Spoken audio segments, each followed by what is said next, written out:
wanted to do was firstly, of course, acknowledge the traditional owners of the land, those past and present, and also thank the organisers of today's conference, or today's and tomorrow's conference, for the opportunity to talk to you about not only my PhD thesis, but more importantly, this particular presentation, which is a bit of side analysis that I've conducted for the purposes of today's conference, that utilises the information that I put together for the purposes of that study over what seems to be many, many years, but nevertheless, a part-time PhD makes for interesting work nevertheless.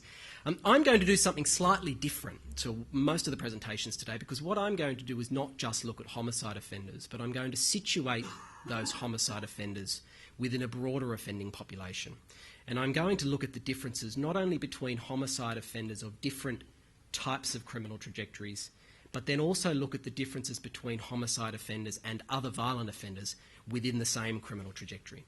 And I believe that that kind of information gives us a good sense, by focusing on the differences between homicide offenders across the spectrum, but also in comparison to other offender types, gives us an understanding of what makes homicide offenders different and where we might and how we might actually intervene and potentially prevent homicide. I'm going to just give you a little bit of a background in the first instance about the study that I'm going to talk to you about today. It started, in fact, in 2001, so it's a little bit of something old, something new and something borrowed, but nevertheless, the Australian Institute of Criminology in 2001 embarked on what has since been the largest study of criminal careers in Australia. It was known as the Drug Use Careers of Offenders Study, and it spanned about 5 years of data collection, including information from adult male prisoners across 4 jurisdictions in this country, as well as female prisoners across all jurisdictions and juvenile detainees across all jurisdictions in Australia. And as you can see there, today I'm going to focus on just the 2001 component, which was the adult male component of that survey, which we conducted in 2001 and included surveys with 2,135 prisoners, as I said, from 4 jurisdictions across Australia. And in that particular survey, we sat down with offenders of all kinds. It was a random sample of the prisoner population across those 4 jurisdictions, and we asked them to self-report information about 13 different offence types and 11 different drug types. And in doing so, we asked them information not only about their criminal careers in terms of the types of offending and the types of activities that they engaged in, but also what they saw as being the motives that shaped their offending over time. I'm then going to, the new part of this, of course, is the part that I then did for my PhD, which started in 2007 effectively as a Queensland follow-up of the 1,184 prisoners that we surveyed here in Queensland. And with the assistance of the Queensland Department of Corrections and the Crime and Misconduct Commission, we went back through the records to identify for these 1,184 male prisoners their entire police criminal histories up to the point of 2007. So that included every conviction and every offence that they had recorded by the police from birth, effectively, or the age of 10 of criminal responsibility, through to the age at which they were in 2007, which for most of these offenders was well past the age of 40. And for today's presentation, I'm going to borrow from that analysis, the development of those criminal trajectories, to look at the 147 offenders in that sample, in that Queenslander sample, who in fact were in prison at the time we interviewed them in 2001 for a most serious offence of homicide. So that's murder, manslaughter and attempted murder. And so this particular analysis is going to look at the 147 Queensland homicide offenders within the context of the 1,184 offenders, and looking at where in the criminal histories and the criminal trajectories that I identified, the homicide offenders sit and what differences exist between those offenders and their peers within different criminal trajectories. In terms of method, there are several components to this research. The first and foremost is the identification of the criminal trajectories.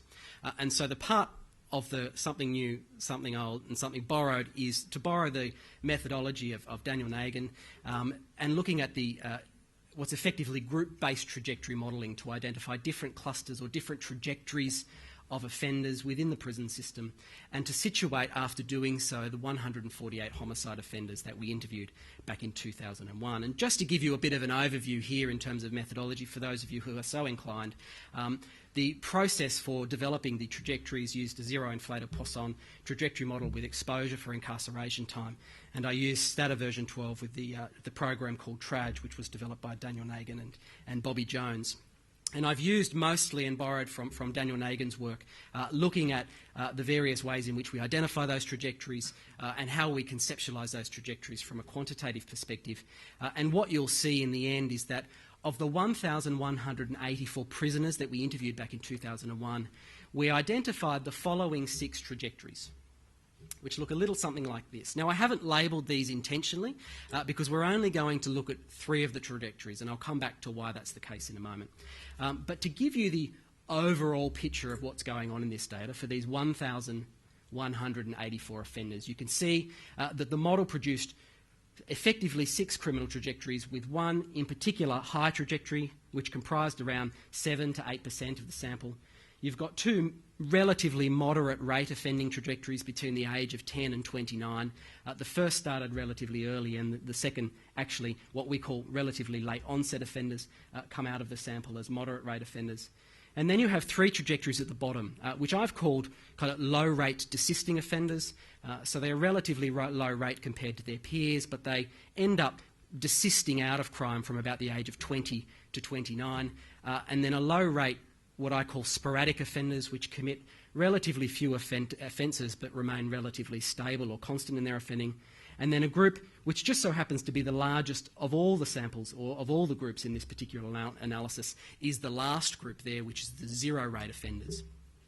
So the 1,184 offenders in this sample are divided into 6 different trajectories based on what eventually took effectively 6 months of analysis just to partition that out, but nevertheless got there in the end.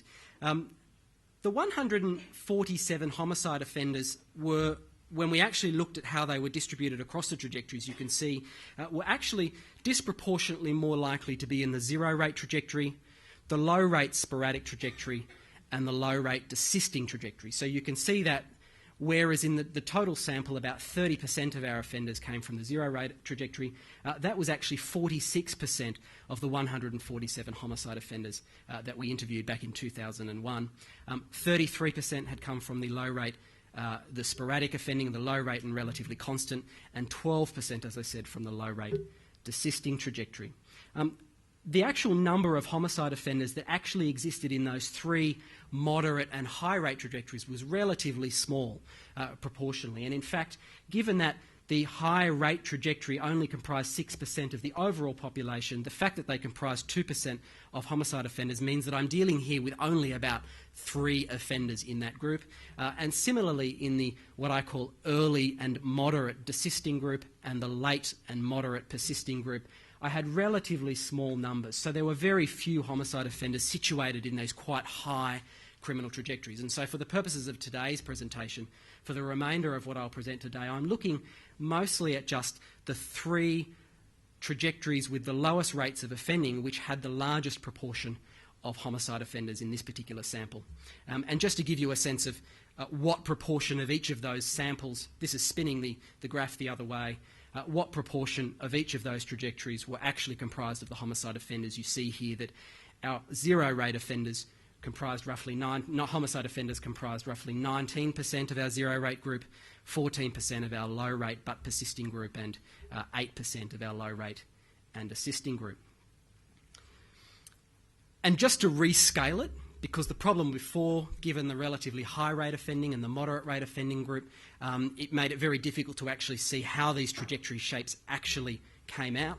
I've just rescaled this graph and taken those 3 trajectories that we're particularly interested in looking at today, and you can see here that you have that low rate desisting group, so peaking at roughly the age of 19 or 20 and then desisting relatively rapidly through to the age of 29. Your low rate sporadic group, which are gradually offending from the age of 13 or 14 onwards, peak perhaps at roughly the age of 25 to 26 but remain relatively constant, and then your zero rate offenders who rarely have contact with the criminal justice system until much older, and even then it's for only 1 or 2 convictions over the time. So they're the 3 trajectories that we're looking at today. And as I said, in the bottom trajectory we have about 19% of homicide offenders, just to go back, 14 in the middle group and 8% in the high group. So I was particularly interested in a number of things here. To what extent do homicide offenders differ between the trajectories? So when we petition our 147 homicide offenders between the trajectories, to what extent are those homicide offenders different from each other on a number of measures that we collected when we surveyed these offenders back in 2001 while they were in custody? And the second key question here is, to what extent do homicide offenders differ from their non-homicide offending peers within trajectories? So what makes homicide offenders following the same trajectory different from their otherwise violent offending peers? And that's really the focus of today's presentation, is to understand how these two things play out and what makes homicide offenders in particular different. So we begin by looking at the targets of violence. So in the Drug Use Careers of Offenders study back in 2001, we asked offenders at the time of interviewing them to think about the 6 months prior to arriving in custody. So the 6 months prior to committing the most serious offence, which in this case was homicide. And we asked them, for the violent offences that you had committed, who was it that you were violent against? And we listed a whole raft of different target types. So in this case, it was a current spouse or a former spouse, a boyfriend or a girlfriend, a stranger, another family member. And so what I've done is I've just aggregated together the 3 kind of relationship types, you might put them here, and compared the homicide offenders between the 0 rate trajectory, the low rate sporadic trajectory, and the low rate desisting trajectory. And we see a number of quite important differences here. In particular, the 0 rate offenders were more likely to report being violent in the past 6 months prior to being in custody towards friends and family, friends rather than family or strangers. Our low rate sporadic offenders were more likely to have reported violence towards strangers, and our low rate desisting offenders, those on the relatively high trajectory but desisting, were more likely to be violent towards friends and towards strangers. But most importantly for that group, they were they were very much not likely to be violent towards family members. So that includes both current and former spouses, partners, boyfriends and girlfriends, children in the family or other family members. So we see here that those following the kind of the curved trajectory, where there is a clear pattern of both escalation and assistance, were very much unlikely compared to their other homicide peers in different trajectories to be violent towards family, whereas being violent towards a family member appeared far more common amongst offenders for those following a 0 rate or at least a low rate sporadic trajectory. What about drug use? Again, in the 2001 JUCO survey, we asked a number of questions about drug use. We asked whether or not they had ever used a drug, whether or not they were a regular user of drugs, and whether or not they self-considered themselves or self-perceived themselves to be addicted to a particular drug type. And I've presented, just for the purposes of simplicity here, the self-reported addiction. So the self-perceived addiction to 4 different substances. You've got alcohol, cannabis, speed or amphetamine, and heroin. And what's perhaps most interesting and striking about this graph is that the homicide offenders following the low-rate sporadic trajectory were far more likely than any of the other groups to report addiction to alcohol and to report addiction to cannabis, but no more or less likely statistically to report addiction to amphetamines or heroin, although the rate was in fact higher. In the low-rate desisting group, those where the curve was much larger and desisted towards the end of the age group, drug use was relatively uncommon, but nevertheless still had quite reasonable rates of alcohol and cannabis use, but reasonably low rates for amphetamine and heroin use. So we see here, for those who have a relatively constant rate of offending, the homicide offenders seem to be more likely to be addicted to alcohol and cannabis, or at least some illicit drugs, and less so in our 0 rate and our low rate desisting group. We also asked in 2001 for the offenders to tell us at the time what motivated their offending in the 6 months prior to entering into custody. And we asked a whole raft of questions here. We asked whether or not they were more likely or less likely to plan, or how far in advance of their crimes did they take the decision to actually commit the offence, whether or not they were urged by their friends, or whether or not the group of friends that they hung around with did that kind of thing, whether or not their offending was related to the need to buy drugs, or whether they were intoxicated by drugs, whether they did the offending because of revenge, temper, or just for kicks, and then finally whether or not they were motivated by the need to generate a living, to generate income for the purposes of presumably living their day-to-day lives, probably mostly because of their unemployment. And when we compared homicide offenders across the different groups, what we found was that those in the, and the plus and minuses here tell you a little bit about how each of these groups deviate from the average across each of the three groups. So we find that for the zero rate offenders, they were relatively less likely compared to their other homicide offender groups to be motivated by friends and friends and the group they hang around with. They were much less likely to be motivated to buy drugs. They were much less likely to be motivated by intoxication. In fact, they were much less likely to be motivated by just about anything.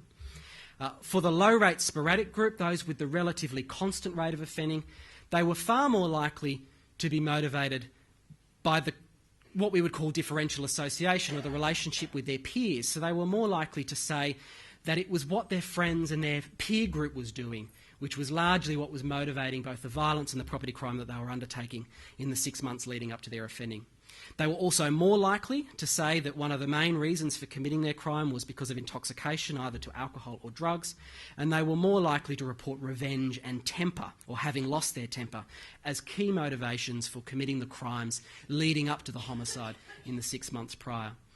And for the low-rate desisting group, those on the obvious desistance curve, we find that they were far more likely than any of the other groups to be motivated by the need to buy drugs and to be motivated by the need to support themselves. So we're looking at fairly instrumental motives here. Their crime, both their violent and their property offending, appeared to be significantly more likely to be instrumental to the criminal activity that they were conducting, both violent and property crime, at the same time as they were likely, or in the 6 months at least preceding the homicide.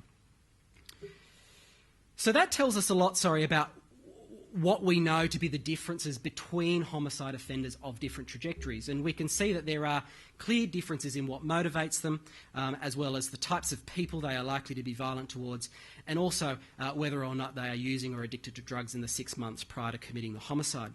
However, when we look at the difference between homicide offenders and other violent offenders within the same trajectory, we find that there is almost no difference. So when we look at homicide offenders and non-homicide offenders of other violent crime types, we find here the stark absence of really any statistically significant differences.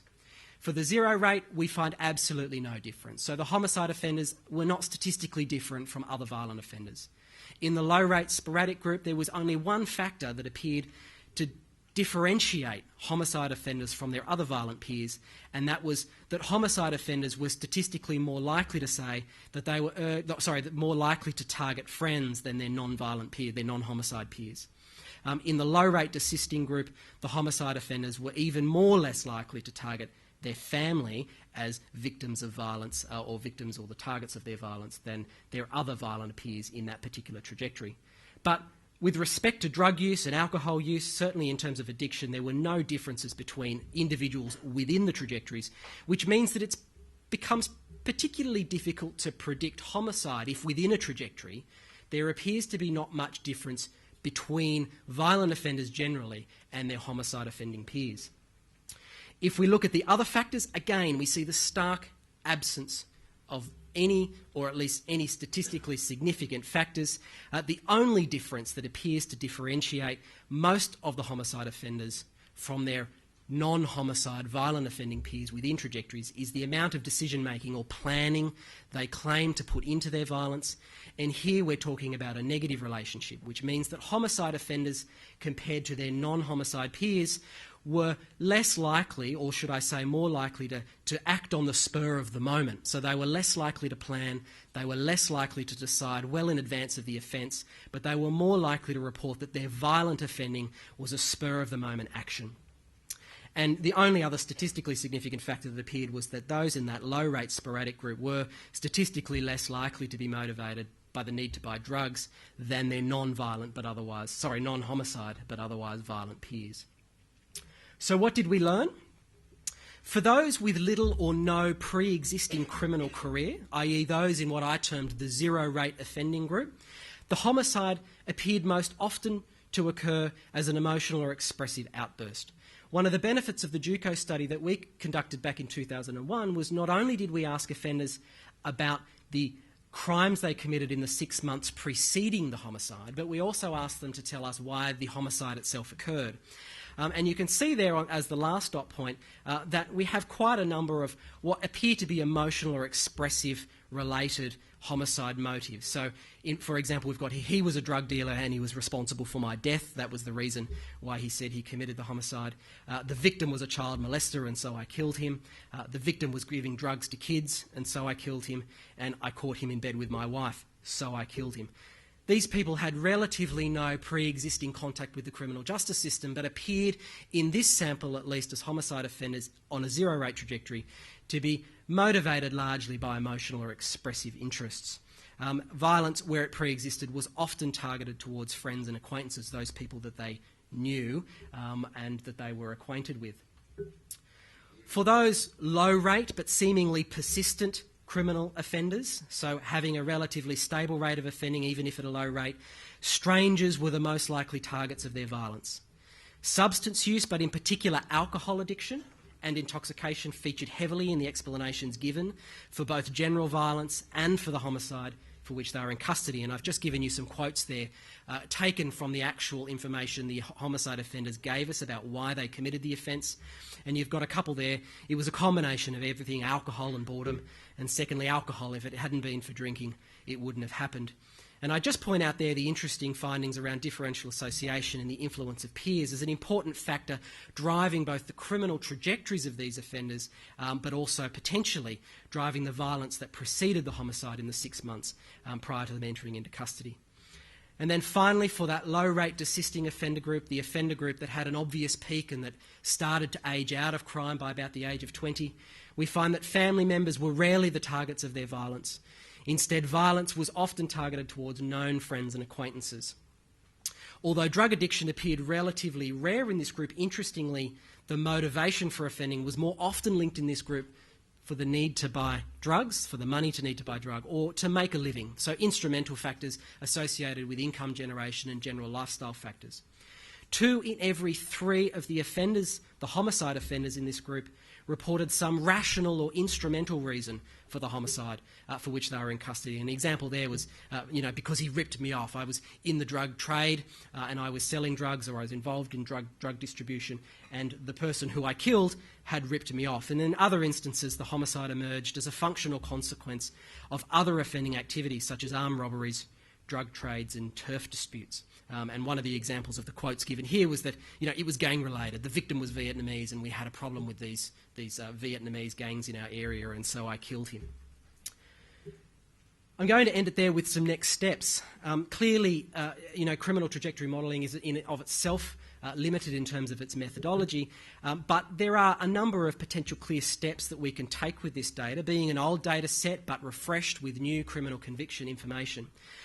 What would be interesting to know is whether or not the trajectories are populated by different homicide types.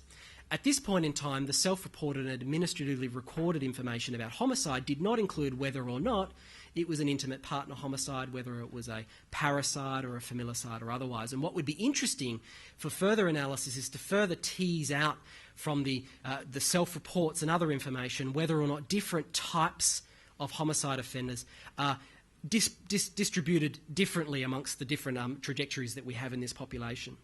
What would be interesting is to know whether or not there are differences within trajectories for the higher rate offender groups. Unfortunately, in my data, we simply don't have enough or don't have as many offenders in those groups as we would like to conduct quality analysis, but potentially with more information or expanding beyond Queensland and looking at this data at the 3 other jurisdictions for which this data was collected, it may be possible in the future to look at those higher rate offender groups to understand why homicide occurs amongst high rate offenders following a high rate trajectory.